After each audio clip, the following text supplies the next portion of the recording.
Good morning, everybody. Welcome to the Morning Coffee series. This is our regular webinar that we do on Tuesday mornings about every month. And we are very excited to have Vanessa Fajans-Turner with us today. Vanessa is an environmental advocate and sustainable development leader, currently serving as the Executive Director of Environmental Advocates New York. With a rich background in environmental policy and advocacy, she has spearheaded initiatives for clean water and air as New York State's leading environmental watchdog. Her prior roles include Executive Director of Bank Forward and Managing Director at the UN Sustainable Development Solutions Network, where she led global strategies for achieving the Sustainable Development Goals. A graduate of Harvard and Johns Hopkins, Vanessa is also a producer for the National Geographic Emmy-winning climate series, Years of Living Dangerously, and a dedicated supporter of the blue economy and indigenous rights, particularly in rural Brazil, where her family spent large parts of most years of her childhood. She proudly serves on the boards of the Oceanic Global and Institute for Ethical Campaigning and a member of the Council on Foreign Relations. So I wasn't reading that. That was just everything I know about Vanessa. So in any event, thank you so much, Vanessa, for being with us today. And we're really excited for this conversation. So I'll let you present for a few minutes on what you're seeing in the state of New York and what's alive in your world. And then we can have a Q&A with all of the participants. Fantastic. Can everybody see my screen? I wasn't sure if that's coming through. Yeah, do you see? Let's see. Perfect. Well, I see it. I think. Morning. I see it. I think. Yeah. Okay. Perfect. Well, good morning, everybody. I thought I would just go through a little bit here, but it's a pleasure to be here, and it's wonderful to see as many familiar names coming through as possible. Kate, do you see my screen? Okay, good. Okay. And I thought we'd just sort of start off with a little bit of an overview about why we are talking about New York State in the context of a conversation that we know has global and national ramifications here. New York State is one of our national leaders in climate policy. It has what has been the nation's leading climate law in the country. Other places are catching up, which is a great thing. It has some of the most ambitious climate goals in the entire country. We have renewable energy targets to achieve 70% renewable energy by 2030, 100% clean energy by 2040, all of which amounts to a large number of gigawatts, 26 gigawatts in renewables.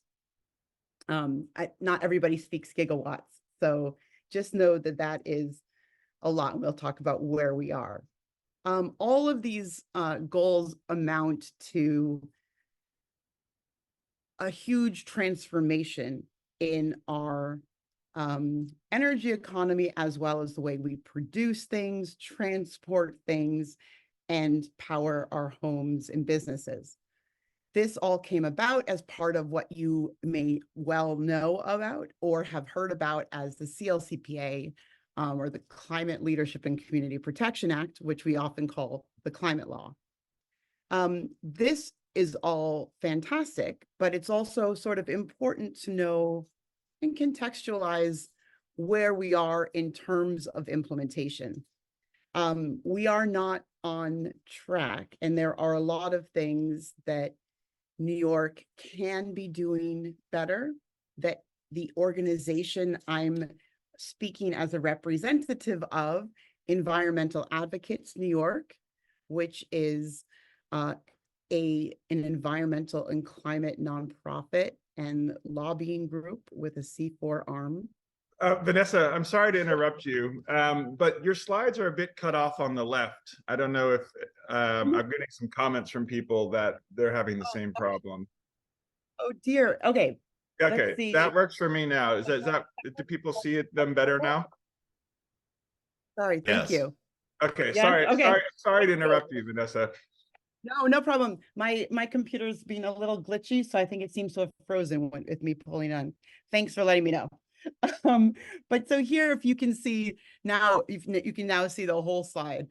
But the pace of implementation for the climate law is not is not on par with the pace of transformation that we want to be seen to achieve our goals. And I think one of the really important things to be understanding is part of what's driving that, and the interaction between state and national policy, as well as local level policies, where we can unstick several of the challenges and barriers to rapid transformation that we get to see.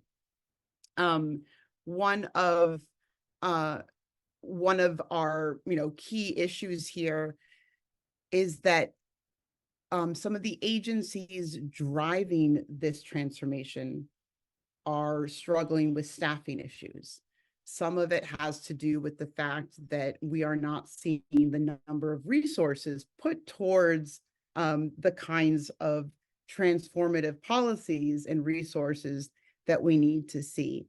And just last night, pretty late, and this morning, we are seeing the 2025 budgets proposals put forward by the state Senate, and likely this morning the state assembly. And we will see if and what is appearing in their budgets for climate related purposes. I wanted to give you a sense of the timeline that New York has put in place. The law was passed in 2019 with essentially a 10-year window for implementation from 2020 to 2030 for 10 years towards 70% renewable energy, something that took a few years to get off the ground. But this gives a great sense of sort of where we are trying to go. And one of the things that makes New York the most ambitious is its time frame, the fact that we are aiming to be 100% renewable by 2040. I thought this would sort of also give, sometimes it's helpful to visualize. I'm not going to quiz you on this at the end of our conversation here, but this gives a sense of most of the areas where the climate law in New York is looking to cut emissions. And one of the things we can talk about, and that I'm always happy to have separate conversations with folks about, is not only what is on this slide, but what is not. What are we not seeing represented here? There are several sectors that are relatively minimally represented in the climate law for various reasons.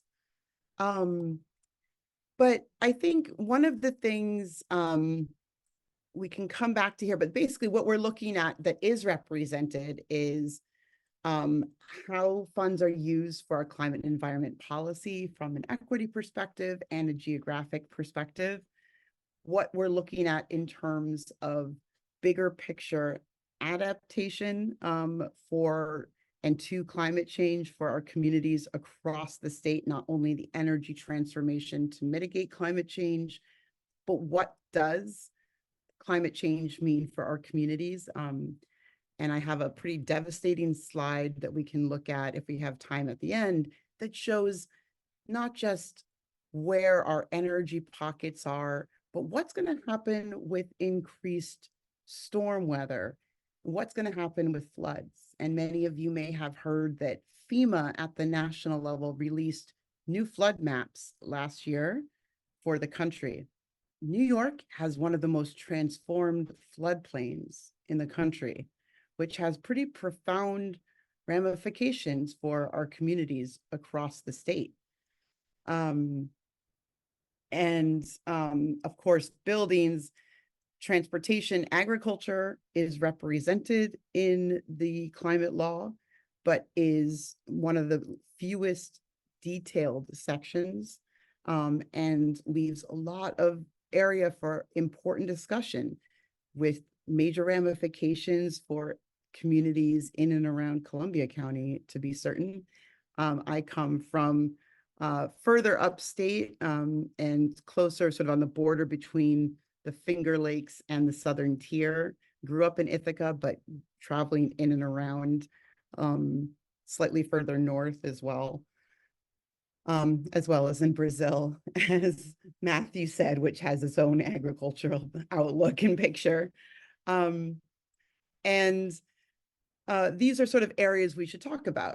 Then, of course, many of you, I imagine, have not forgotten what last year felt like for New Yorkers across the state, whether it was historic flooding in and around central New York, and Albany had some of its worst floods in history. We also had orange skies, wildfires impacting our quality of air, et cetera. So New York State is no longer one of the sort of outliers of where climate change is impacting us. We're not reading about it as a product with symptoms in California or droughts in Texas, wildfires. This is now in our backyard. At the same time, if you see the bottom headline here, there are increasing warnings that New York is in danger of missing our targets, that we are not on track. And it's my job with environmental advocates, and I always like to argue all of our jobs here on this call to see what we can do about that. We can come back to this, but I think to sort of keep us moving forward, I always like to sort of say also, why does New York matter? What, in the larger context of our national focus, do we want to see, why do we want to see New York lead? And when with our former president, President Trump, when climate action was not, should we say, on the front burner of our political agenda, one of the great things to come out of that was a renewed sense of empowerment for states. There was a coalition formed in which my sister was very active, called We Are Still In, which became a network of cities as well as eventually companies and state governments that united to say, regardless of what our federal policy is and progress towards meeting federal emissions targets, 70% of US emissions come from the country's largest cities, and 100% of our largest cities are run by Democratic mayors, which happen to be generally more focused on environmental and climate policy. And that provides an opportunity for cities and state governments to say, if we continue to move our states along economic trajectories that prioritize energy transition and emissions reduction, we can still keep the US on track to reduce the emissions we account for, 70%, which would keep us on target for Paris Agreement goals and broader climate progress.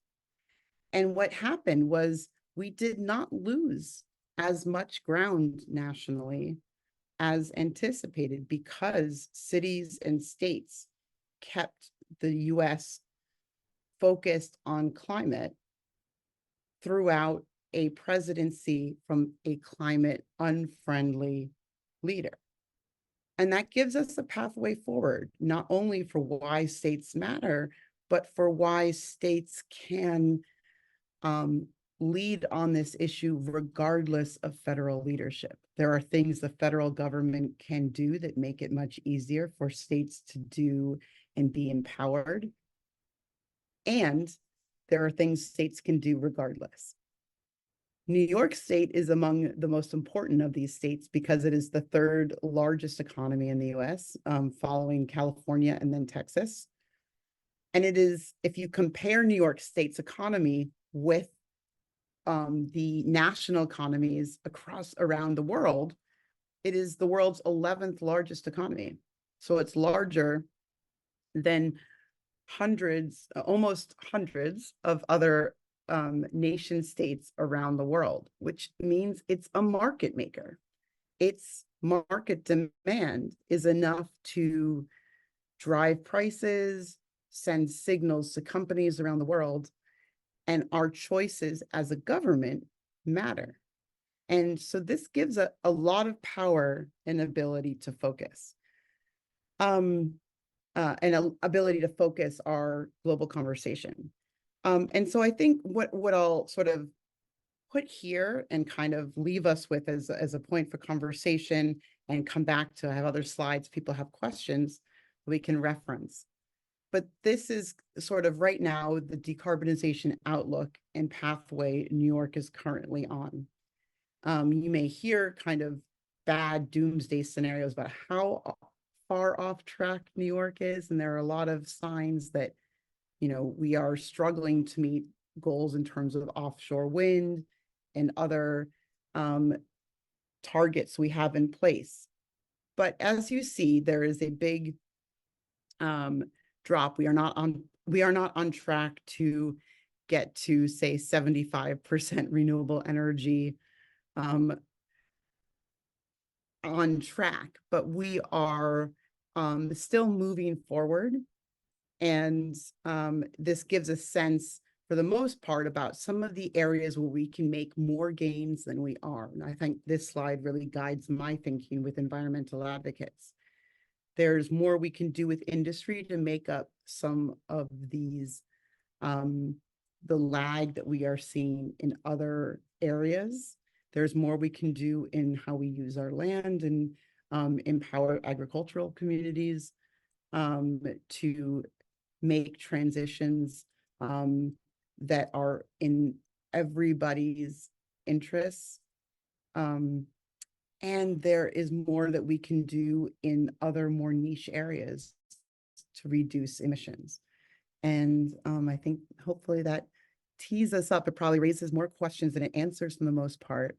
But I think it's always a good message to know why what we do here in New York State, in Albany, and in our communities really matters. And my goal with environmental advocates as a relative newcomer to the organization is to better and better document and communicate what works at the state level and export it to fellow states, to California, to Illinois, to Michigan, and beyond, so that we are starting to scale our impact and lead a national transformation. I'll pass it back to you, Matthew, and hopefully stop sharing my screen for a minute, and hopefully I'll help my computer catch up if I'm freezing a little bit. Well, thank you so much, Vanessa. That was very informative, very interesting. That was very informative, very interesting. Weird. I'm getting a weird delay. Okay. Getting a weird delay. Maybe I should shut off the video. Okay. Well, let's. I'm encouraging everybody in the audience to post their questions into the chat, and we'll try to get to as many of them as we can. But just to kick us off, I'm curious about the CLCPA and how vulnerable is it? There seems to be a national sentiment that's cooling on electric vehicles, for example, that might be changing things. We saw at the federal level that policies can be undone with leadership change, just like I'm going to write this executive order or that one. Of course, there's the question of funding. So I'm just curious about, what do you feel the pressures on the CLCPA are in New York, and what might we do to address them? Excellent question. Two things. The CLCPA and any policy, I think it's always best to assume that they are hugely vulnerable and that you are fighting each day to essentially reconvince lawmakers and taxpayers that this is worth prioritization, because every political battle and policy battle is one of prioritization. It's not to say that people who aren't, it's not to say that people don't want it to happen. It's just always a matter of making the case about why this is our most important challenge. It is vulnerable. And here are a few headlines for what some of the largest takeaways about its vulnerability are. Offshore wind has had a tough year. Many of you who may have done great things by divesting from fossil fuels and other things may be acutely aware of this, but it is also not as vulnerable as I think some might fear. Inflation has, in New York State, inflated cost projections and for many of the largest offshore wind projects in the state.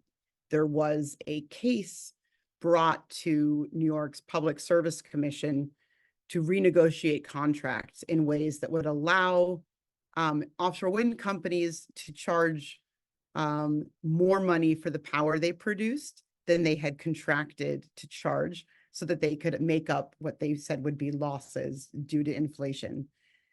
The commission denied that appeal, which meant that the economics didn't work for many of these wind companies, or at least that's how things were explained, and many contracts were canceled. Now, there are a lot of variables at play here. Many of those companies are now rebidding with increased costs, and the state is working to implement those on an accelerated timetable. But what this shows is we lost a few years in terms of contract negotiation.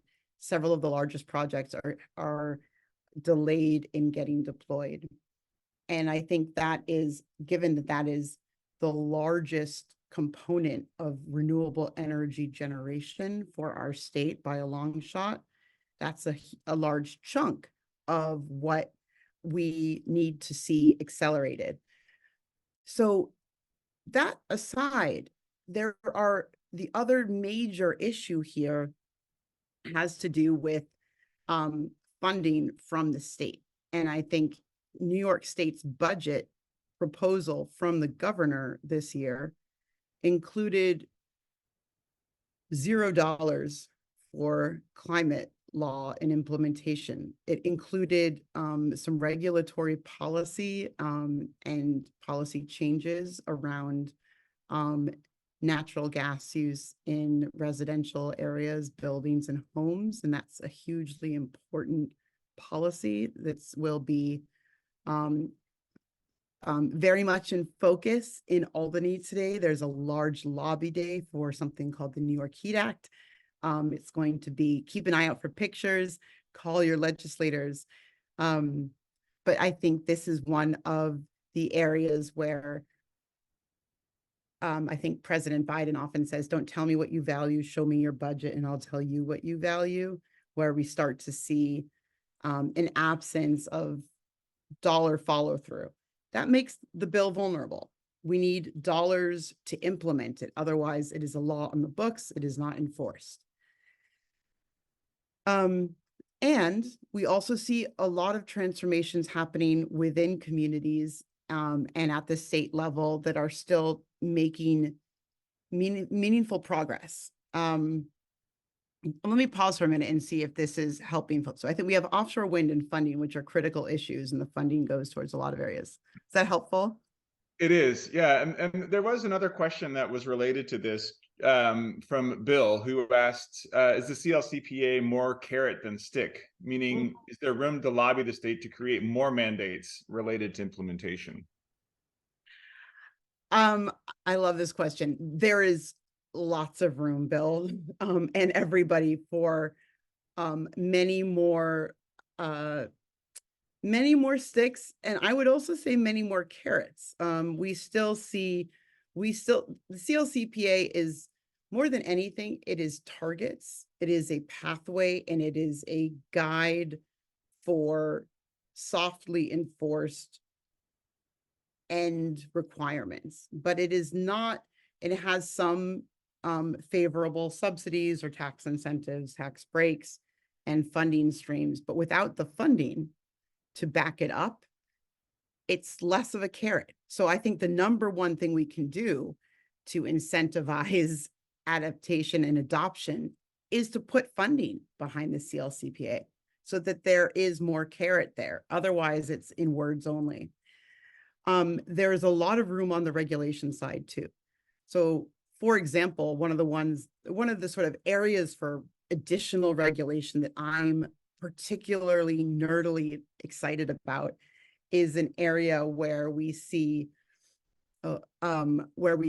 California having led last year on emissions disclosure guidelines and regulations that would require companies to state and report what their emissions totals are transparently and in a standardized fashion, which allows the state to be able to adjust for that and make better policies to help incentivize companies to reduce their emissions. It also allows the state potentially to set up for more of a structured price on carbon, which then is more of a stick for companies that aren't making progress, et cetera. And that helps drive markets in an important way. We have a corresponding bill for that, or package of bills in New York right now, the first of which just passed through the Senate Environmental Committee last week, and is one that is very exciting, called the Climate Corporate Data Accountability Act. Always mouthfuls. So there's a lot more we can do on the regulatory side. I see some comments here about the Green Bank. It is very, that's another topic, but one that I'm also very sort of excited about, but where we can do a lot more work. And on the regulatory side, we want to be getting standardized information as much as possible, and also streamlining government agency actions. We're doing a lot with environmental advocates also around state procurement, where tax dollars are used for purchasing power by the state, which ironically goes a long way often towards letting the right hand undermine what the left hand is doing, or vice versa. We have a bill that would ban the state from buying products for public schools, for the SUNY system, for public prisons, food products that come from illegally deforested areas around in tropical areas.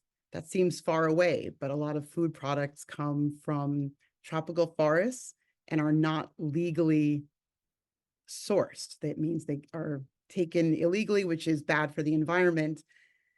And by the time they arrive in New York, nobody knows, and the state can buy with impunity and companies can profit. But what this bill would say is there has to be more diligence around that so that we are not undermining global emissions targets with our own tax dollars. So that's one example, and I think that's one of where we hope to build a program around public procurement. I'm curious about, and maybe in a minute, I do want to get into talking about some of the other environmental legislation and things that are happening in the state. But I was curious about federal funding. How important is that for the state to implementing this law? And if there's, an administration change next year, could that have ramifications? Because I think you're right. Like the states, states and cities will play a more leading role if things go a certain way. And I'm curious right now, with the Inflation Reduction Act or anything else, did that send a lot of money to New York State? Yes and yes. There's a lot of money coming from federal legislation now to the states. Where states are really important is that the sort of lesser known secret about the Inflation Reduction Act is that it says, we will send you money when you tell us what law you have in place for businesses to apply or qualify for this funding. So that it means that states have to pass laws fundamentally, or regulations that signal to applicants for this funding, basically how they qualify for it. What are the state's goals or plans to use this funding? And that is a political process, which means it can take time. It can mean, all right, if we are going to reduce emissions by X amount in the transportation sector, what are our plans? How many electric vehicle subsidies do we want to put in place? How much quantity can we get to the state? And then what are we going to do around renewable energy project permitting in order to deploy those funds effectively? And that's where we're seeing hangups. The budget hearings in Albany a few weeks ago were fascinating, with the number of questions coming in simply about why isn't more money going out the door from federal coffers as we expected.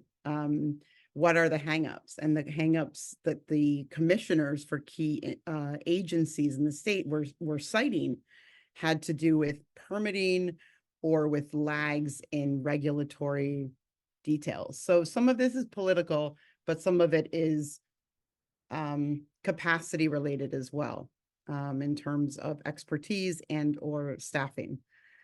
That's one of the things where EA is starting to build a scorecard using its C4 and C3 research arms in order to be able to identify how much money is being offered to the state, how much have we applied for, how much have we deployed, so that there's a transparency around that, so that we can know where it is we need to be applying more pressure to make the system work better. Because ultimately, passing laws with money, if it's sitting there every year, things get more costly with every year of inaction we have. And it's a point I make to lawmakers every day. I encourage you all to do so as well. And but we need data in order to prove that. That's great. Well, and as a little bit of a segue, talking about the enforcement and implementation of the CLCPA, I'm also reminded of the environmental amendment, and how excited everyone was to see that pass a few years ago. Has anything happened with that? Have there been lawsuits? And for those of you who don't know, this was a ballot initiative to amend the New York State Constitution to give every New Yorker the right to clean air, clean water, and a healthy environment, I think was the language. And is that a lever that we could use as citizens or stakeholders in this state to make sure that things are enforced? I'm curious what's happening with the environmental amendment.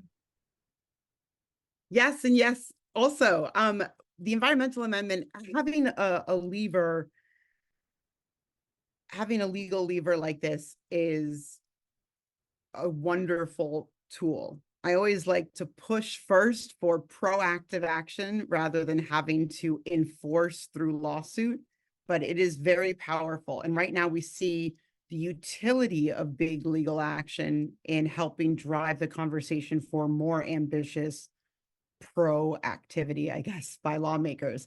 Right now, New York Attorney General Tish James has 2 lawsuits which have made mention of the environmental amendment, although she has made it known that she thinks it's politically untenable still to have a fully winning legal case solely around the environmental amendment.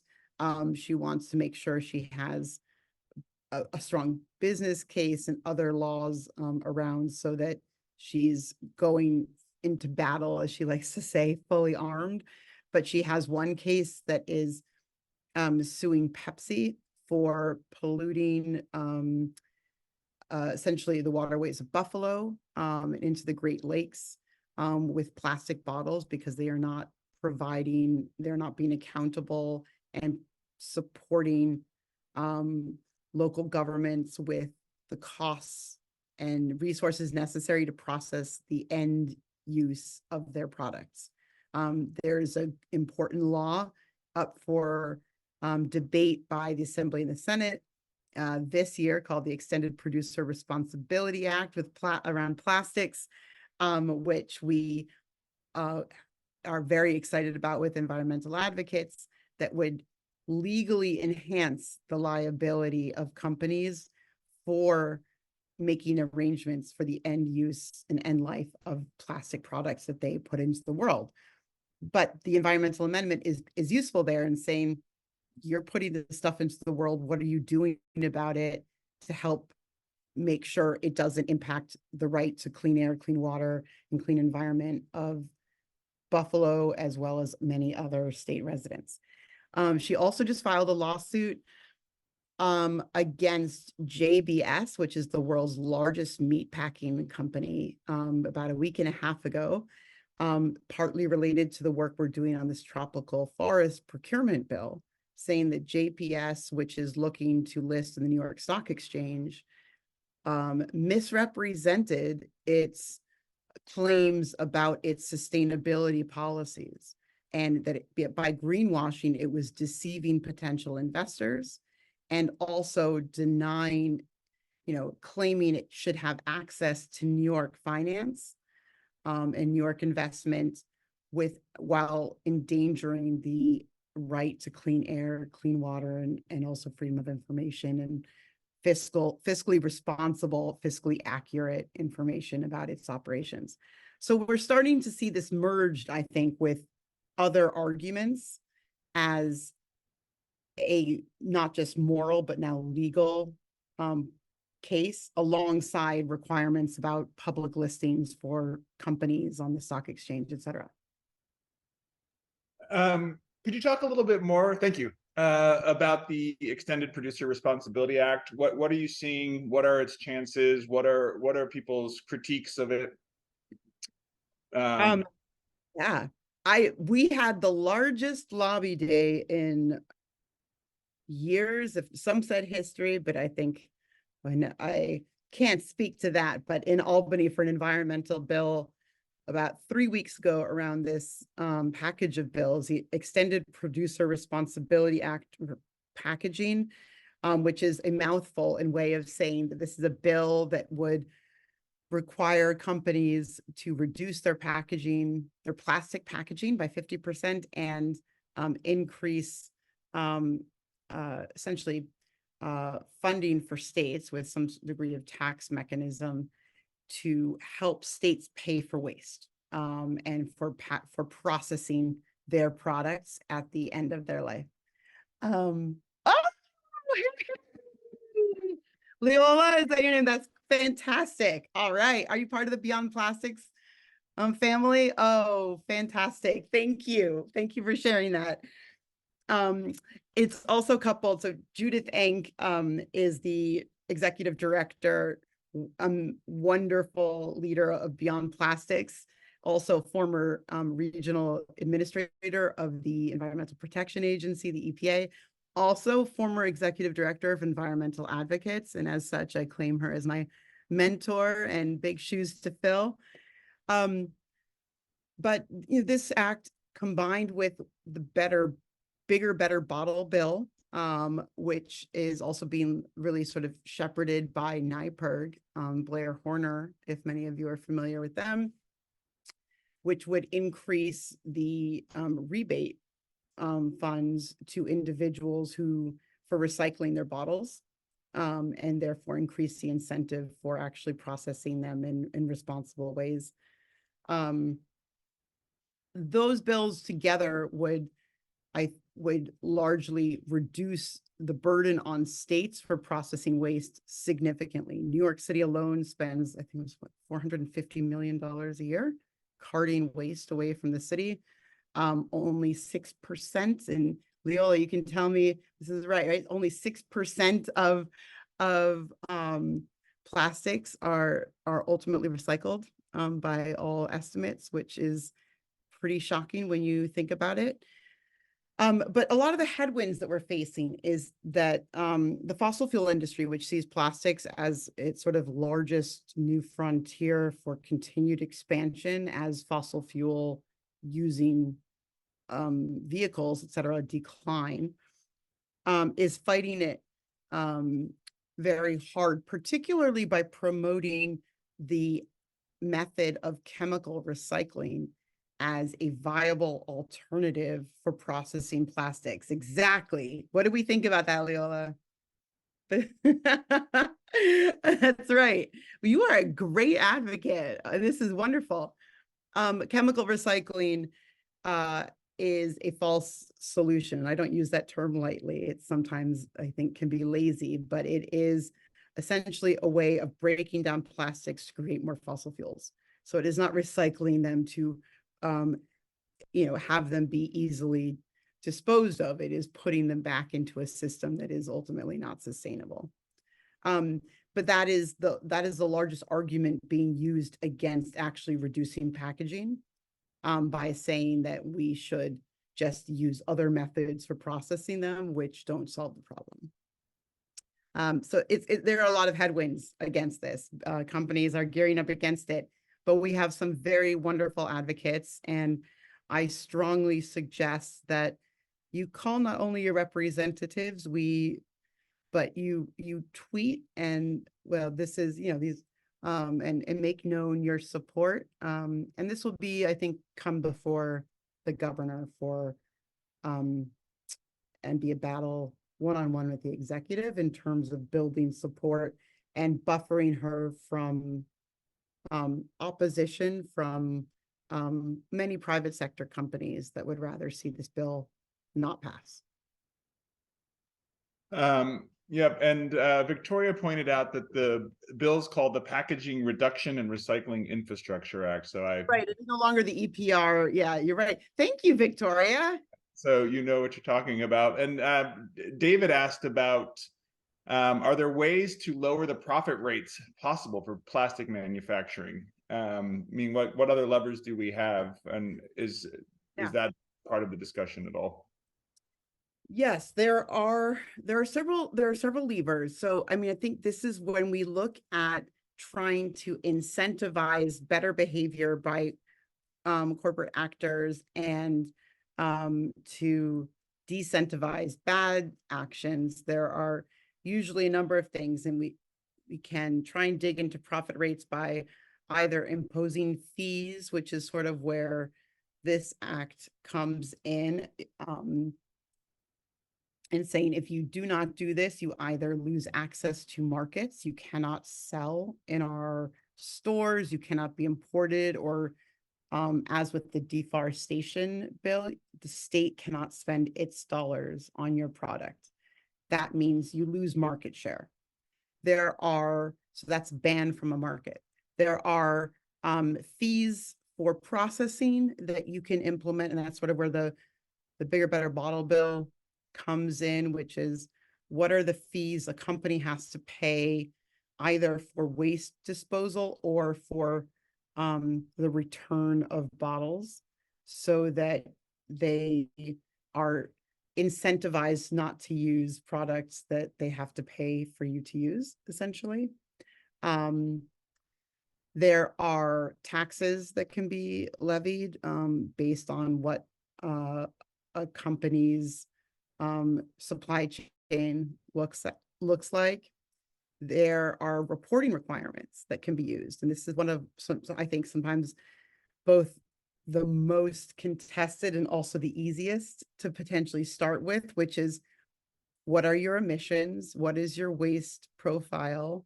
What's your supply chain look like? Make that transparent, and then have there be a reputational risk accrued to you if what you're reporting isn't positive, and have there be potential ramifications where within 2 years of reporting those things, you have to start paying if your metrics aren't improving in some identifiable way. So those are some of the key areas where we can do that. And certainly, public campaigning, education, awareness campaigns that help change consumer demands are important. But I do, at this stage, think the efficient way is to certainly have producer responsibility regulation so that we're driving this top down as well as bottom up, because we don't have time to go slow. Great, thank you for that. Switching gears a little bit, I heard some rather disturbing news, and I'm not. There's a lot of disturbing news, but I heard some recently about fracking in New York State, and that there's a workaround by not using water, but using CO2 or something to extract shale gas. Would allow companies to circumvent the state ban on fracking. I'm curious if you could tell us more about what's happening there. I feel like my team has been whispering in your ear here. This is so thrilled. It's like we talked beforehand, Matthew. I don't know. Anybody here want to raise their hand and say they want to refight fracking in New York State? I think I like to say New York State does several things better than others, but we are the best state at banning fracking. We led the country in doing this. We are the ones who, banned fracking first. There is now a workaround, a company in Texas that proposed to use CO2, as you're exactly right, to high pressured CO2 to extract natural gas and their business model would be to essentially be selling carbon credits for sequestering CO2 within Southern Tier shale. That is their new take on things, and as a byproduct, harvesting natural gas. So we have a bill that EA has written with 2 bill sponsors who are both from Central New York and the closest thing to Southern Tier legislators who are pro-environmental.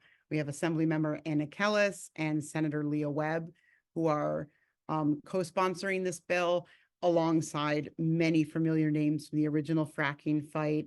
Assemblymember Donna Lupardo, Senator Liz Krueger, and in the background, Assemblywoman Barbara Lifton, who I grew up with and who really led the fracking fight in the Assembly first time around, along with many others. Today, I'm proud to say that the Assembly is debating the bill and hopefully putting it up for a vote today. So stay tuned. We have moved it very quickly through committee, which we were not sure we would be able to do. It has passed out of Environmental Committee and Finance Committee. And so the Assembly will be debating it today. We hope it will pass quickly. The idea is to have it banned before any permits can be filed by the company, so that there need not be litigation beyond that.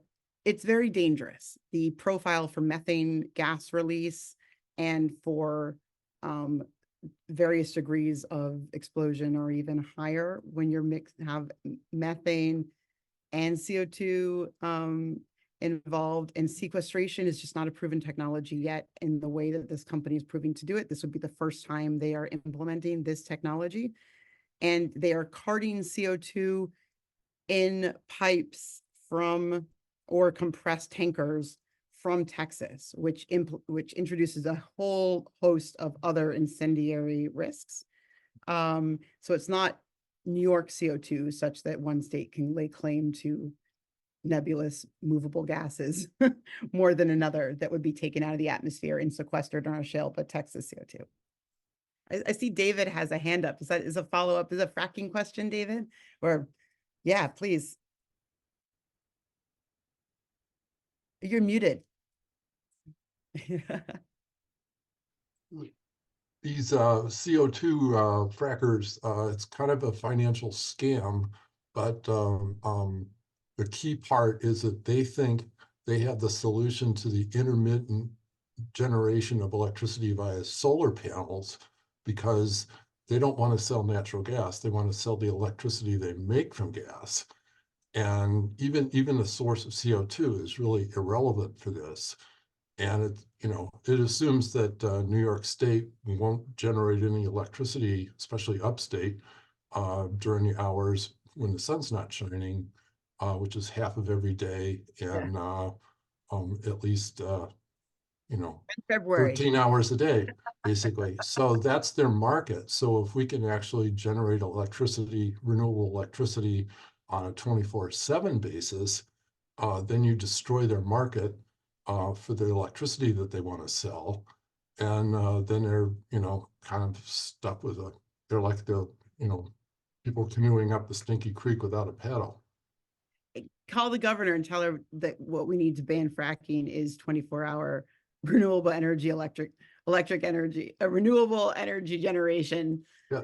And they are counting on the fact that onshore wind won't really be much of a factor in upstate New York, and it's all going to be solar, and solar has issues with intermittency. So this company is going to step in and try and do that. And kind of a clever arrangement, but it's also a bit of a scam.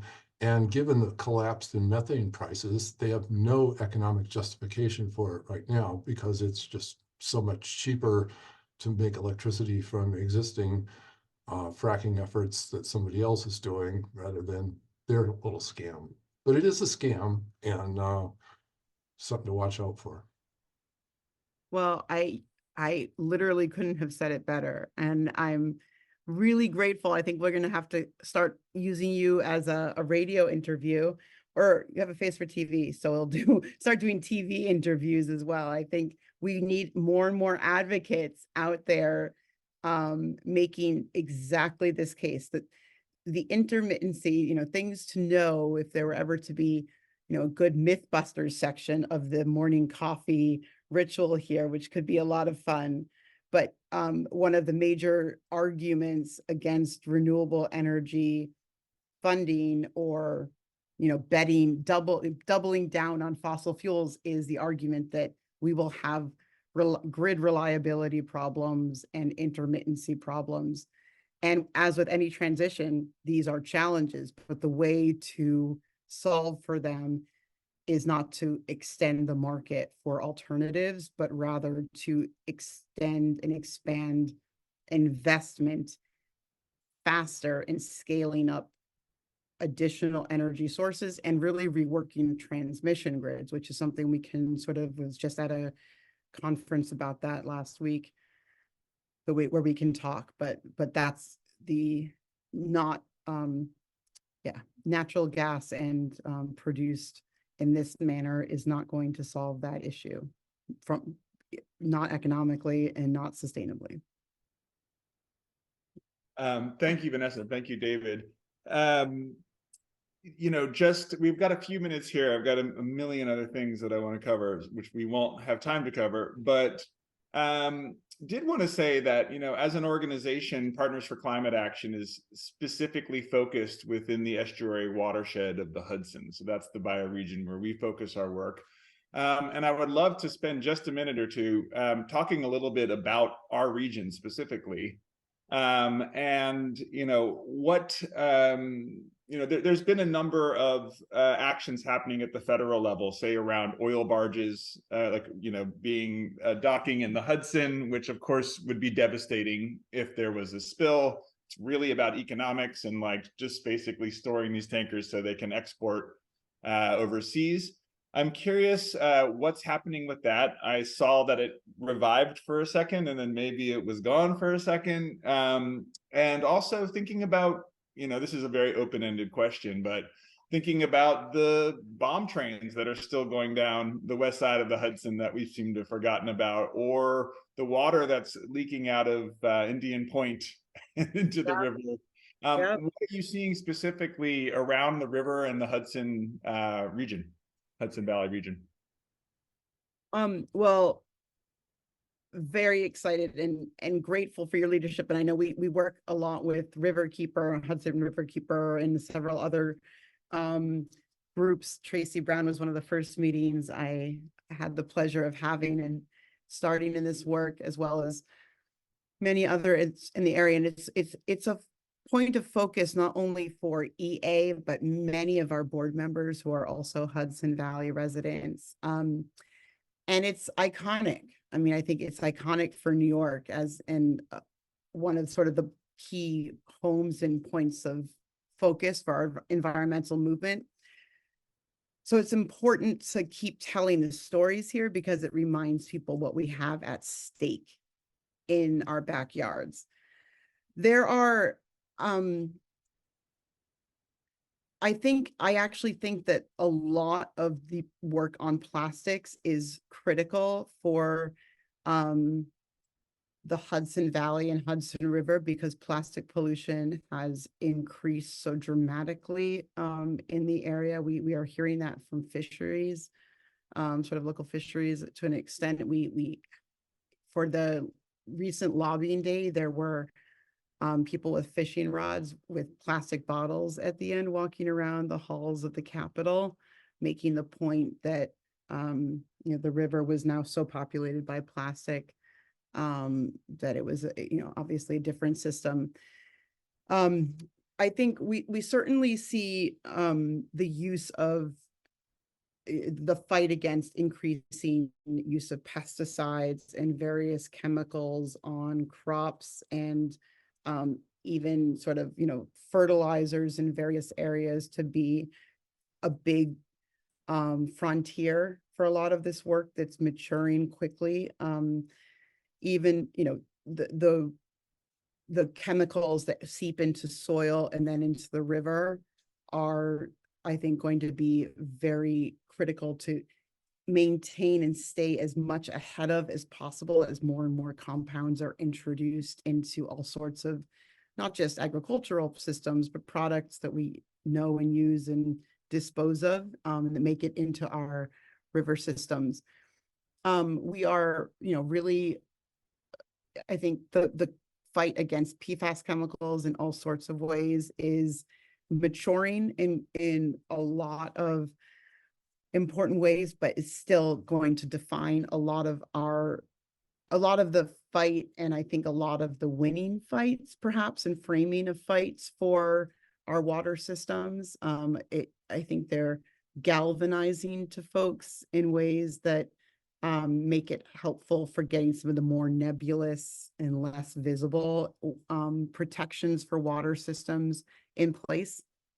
For the Hudson Valley region, as for some of the other more, less urban or less sort of densely populated areas of the state, I think the reservoir and water repository arguments and their connection via pipelines is going to be really critical. We've done a lot on lead pipes with environmental advocates, and while this doesn't impact the river system as directly, still the aging infrastructure in and around the Hudson Valley, as with many areas in further sort of more Western New York, is among the oldest in the state. And we just passed a law requiring the state to publicly disclose for the first time, which is wild, where its lead pipes are, so that you can actually identify your proximity and exposure to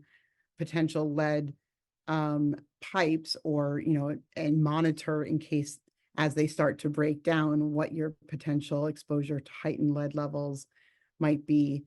And we are working on a bill now for replacement and mandated replacement, which the federal administration just passed an executive order requiring replacement as well, with using the EA bill as partial inspiration for that. So I think that's an important environmental justice platform to get around, because so many of the neighborhoods that don't have access to clean drinking water are suffering from that.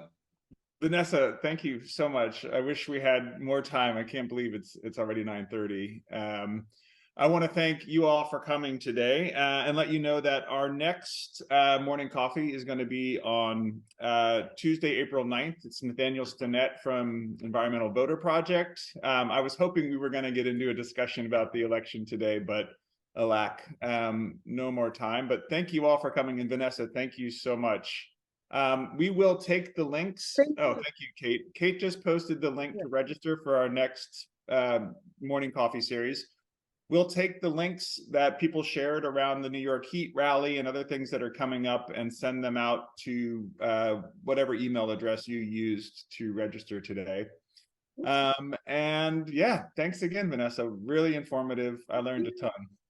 And please, Kate and Matthew, please feel free to, thank you so much for having me. Please feel free to share my email address with folks. I'm happy to stay in touch. Today, keep an eye out for the fracking vote in the Assembly, the New York Heat Act lobbying information. We have an action alert as well, which we're happy to circulate, but others will have. Next week, there is a lobby day for New York Renews, which is largely the sort of coalition behind the climate law. So if anybody's in and around Albany or wants to take action, that's a big one also. We encourage that.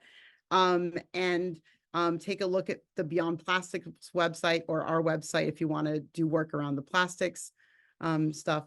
So we're always up for people taking action after these types of events. And I'm really grateful. Thank you, Matthew. Thank you, Kate. Thank you, Bob. And thank you all for what a great turnout.